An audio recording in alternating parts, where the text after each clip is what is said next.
The school bells are ringing again, kids are back in their classrooms. But what if the biggest challenges in education today aren't things you can see? What if they're happening inside students' minds? Today, we're going to dig into the real, scientifically backed learning problems that are sticking around long after the lockdowns ended. I mean, on the surface, everything looks pretty normal, right?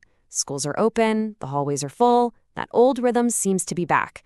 But we really have to ask ourselves, is everything actually back to the way it was?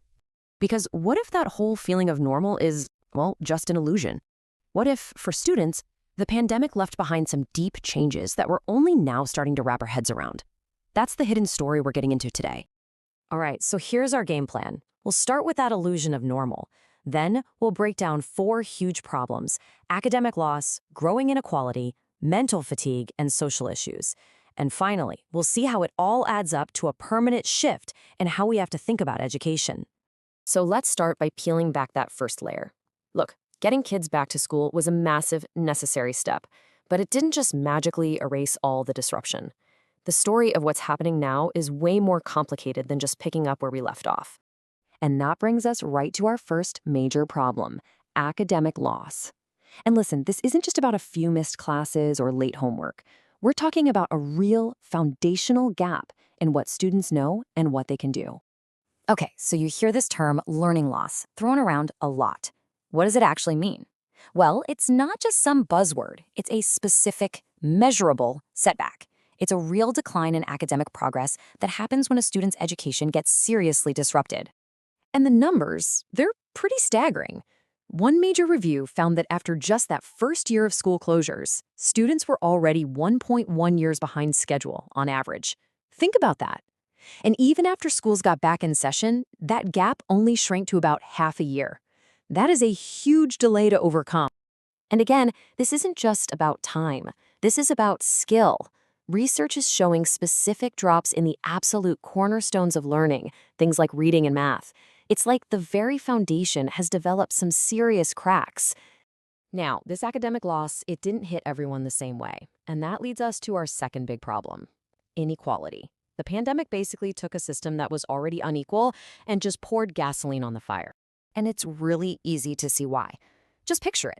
During remote learning, you had student A with high-speed internet, their own laptop, a quiet room. They stayed pretty engaged. Then you have student B with spotty Wi-Fi, maybe sharing a phone with their siblings in a crowded, noisy apartment. One student is learning, the other is just disconnected. The result was, honestly, inevitable. The most severe learning loss ended up concentrated in low-income and disadvantaged communities. So, the very students who needed the most support actually fell the furthest behind, making that education gap wider than ever. Okay, so beyond the grades and the inequality, there's a third problem. And this one's a lot harder to see. It's mental fatigue. The pandemic didn't just mess with lesson plans. It left a deep psychological mark on students' ability to even want to learn. And this isn't just a feeling. A major psychological review put it really bluntly. You take all that stress, all that isolation, and the sheer weirdness of trying to learn from your bedroom, it created a perfect storm that just torpedoed student motivation and focus. And you know who sees this every single day? Teachers.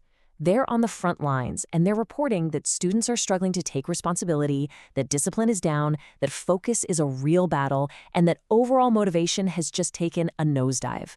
These are the real-world symptoms of that fatigue.